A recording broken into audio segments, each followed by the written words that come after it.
Welcome to my YouTube channel, Cartoon TV.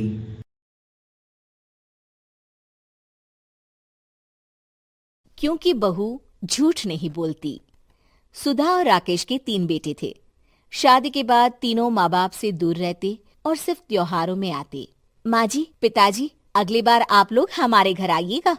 अरे नहीं बहू, सब यहीं आ जाते हैं तो घर खिला खिला लगता है। हाँ बहू, तू हमेशा बुलाती है तो जरूर आएंगे तेरे पास भी।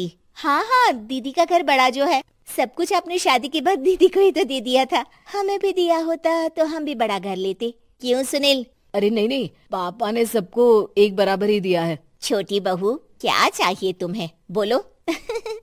वो आपके सोने की चेन वाली घड़ी है ना, वो अगर आप मुझे, तभी वहाँ मजली बहू भी आ जाती है। और मुझे ना आपका मंगलसूत्र कितना लंबा, सुंदर और भारी भी है। अरे हाँ हाँ, तुम दोनों को ही दूंगी बहू, चिंता ना करो।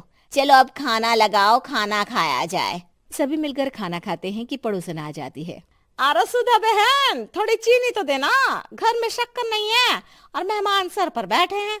अरे छोटी बहू, चाची को शक्कर तो दे दो।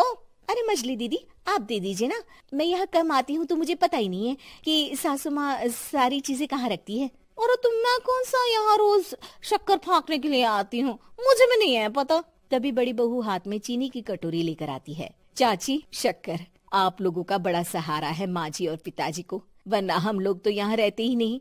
आप जैसे पड़ोसी हैं तो हम निश्चिंत है। और जीती रहे बहू, अब तो ये घर पड़ोस कम परिवार ज्यादा लगता है। सुधा अपनी बड़ी बहू को देखकर बहुत खुश रहा करती थी। वो उससे अक्सर घंटों बात भी किया करती, लेकिन दोनों दूसरी बहुओं का भी वो समझती थी कि शायद छोटी है, वक्त आने पर संभल जाएंगी। समय आ जाता है जब सभी को वापस जाना होता है।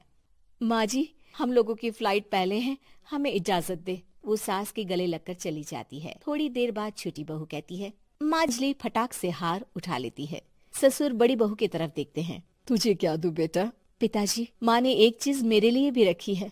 सभी के कान खड़े हो जाते हैं कि आखिर सास ने क्या रखा होगा बड़ी के लिए। अरे माँ जी तो दीदी से प्यार भी ज्यादा ही करती थी, हमेशा उनसे बात किया करती। जरूर कोई बड़ी और अपनी प्रिय चीज दी होगी दीदी को। और देख लेते हैं ना, वरना तो हम भी बराबर का बंटवारा करेंगे। हाँ हाँ, कर लेना बंटवारा। लेकिन बड़ी बहू बताओ तो, सुधा ने क्या रखा है तुम्हारे लिए?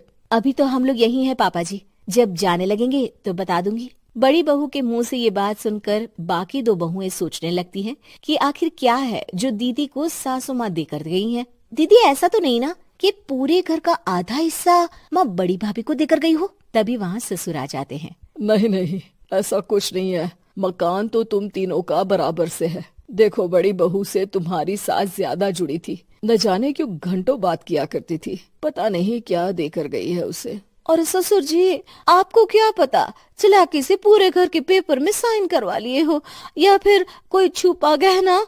आखिर मकान पूरा तो आपने सासू माँ के नाम ही कर रखा था ना। अब घर में ये सस्पेंस बन जाता है कि आखिर बड़ी बहू क्या लेकर जाएगी। फिर वो दिन भी आ जाता है जब बड़ी बहू के जाने का समय हो जाता है। बेटा, परसों तुम चली जाओगी, बताया नहीं माँ ने तुम्हें क्या दिया? घड़ी और हार जो बेशकीमती था और तुम्हारी सास को सबसे ज्यादा प्रिय था, उसका तो बंटवारा भी हो चुका है। अब तुम्हारी बारी। हाँ पिताजी, आज मैं ये बात बताने ही वाली थी। माँ ने मुझे उससे भी बेशकीमती चीज दी है, और वो है आप। आपसे अधिक प्रिय उन्हें कुछ नहीं था। माँ चाहती थी कि आप मेरे साथ रहें। चलिए पिताजी। बेटा, मेरे पास तो कोई पेंशन भी नहीं है और ना ही कोई प्रॉपर्टी। लेकिन आपके पास संस्कार है पिताजी, जो मेरे बच्चे आपसे लेंगे, तो आपको ले जाने पर स्वार्थ ही है मेरा। चलिए ना पापा। सभी के सामने पिताजी बड़ी बहू और बेटी के साथ उनके घर चले जाते। Hey buddy, thanks for watching Cartoon TV.